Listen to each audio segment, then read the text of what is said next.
ఈరోజు మనం ఒక చాలా ముఖ్యమైన విషయం గురించి మాట్లాడుకోబోతున్నాం. అదేంటంటే డబ్బు, అధికారం, ఇంకా మన ఆర్థిక భవిష్యత్తును మొత్తం మార్చేయగల ఒక విప్లవాత్మకమైన ఆలోచన.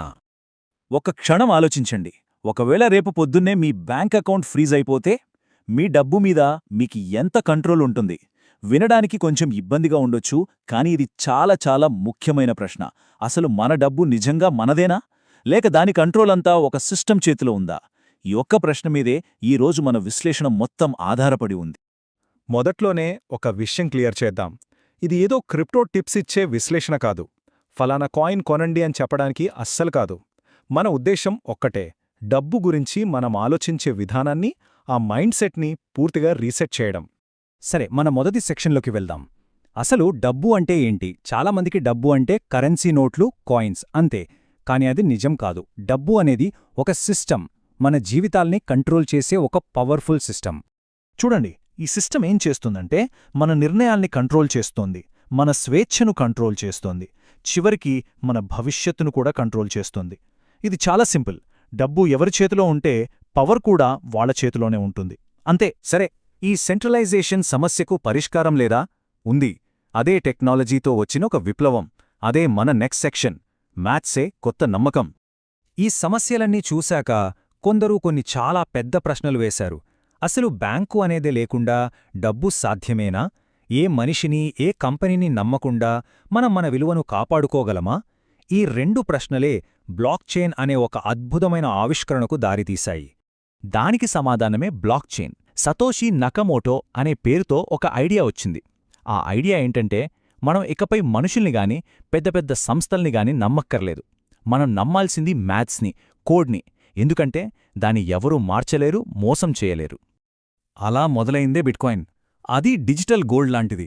దానికి ఒక లిమిట్ ఉంది. ఆ తర్వాతొచ్చింది ఇథీరియం. ఇది ఇంకా అడ్వాన్స్డ్. దీనిమీద మనం ప్రోగ్రామ్స్ రాయొచ్చు.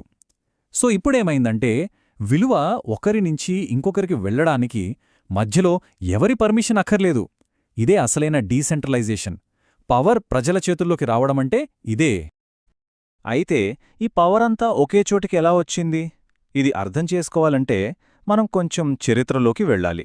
వాల్యూ అంటే విలువ ఎలా మారుతూ వచ్చిందో చూద్దాం. మొట్టమొదట బార్టర్ సిస్టమ్ ఉండేది. అంటే ఒక వస్తువిచ్చి ఇంకో వస్తువు తీసుకోవడం. కాని అది చాలా కష్టం కదా. అందుకే బంగారం వచ్చింది. దానికొక విలువ ఉంది. కాని బంగారం కూడా ఎక్కడికంటే అక్కడికి తీసుకెళ్లడం కష్టం.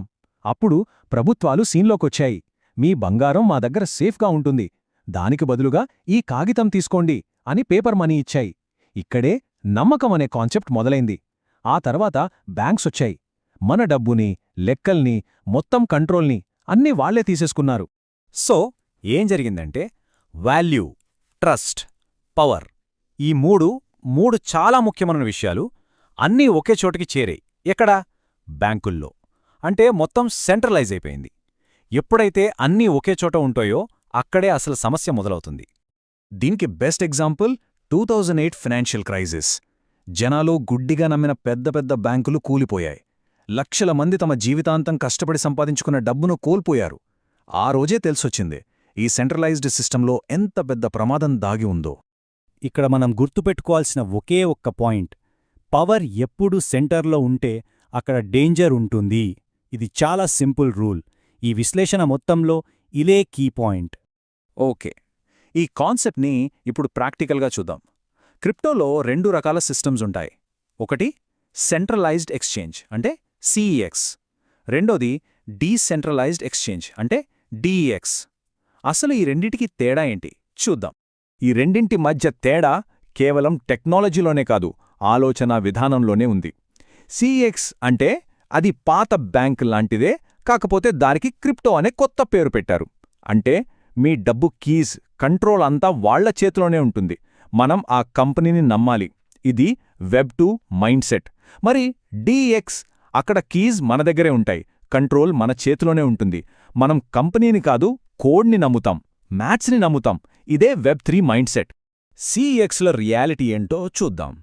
మీ అకౌంట్ని వాళ్ళు ఎప్పుడైనా ఫ్రీజ్ చేయొచ్చు. ఆ ఎక్స్చేంజ్ హ్యాక్ అయితే మీ డబ్బు మొత్తం పోవచ్చు. ఎందుకంటే మళ్లీ పవర్ అంతా సెంటర్లోనే ఉంది, వాళ్ల చేతిలోనే ఉంది.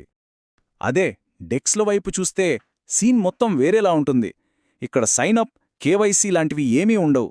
ఎవరి పర్మిషన్ అక్కర్లేదు. వాలెట్ మీది, కంట్రోల్ మీది. ట్రేడ్స్ అన్నీ మనుషులు లేకుండా ఆటోమేటిక్గా స్మార్ట్ కాంట్రాక్ట్స్ ద్వారా జరిగిపోతాయి. అంటే పవర్ మళ్ళీ మన చేతుల్లోకొస్తుంది. ఇదే అసలైన ఫైనాన్షియల్ ఫ్రీడమ్. సరే, ఇప్పుడు మనం చివరికొచ్చాం. ఇది చాలా ముఖ్యమైన భాగం.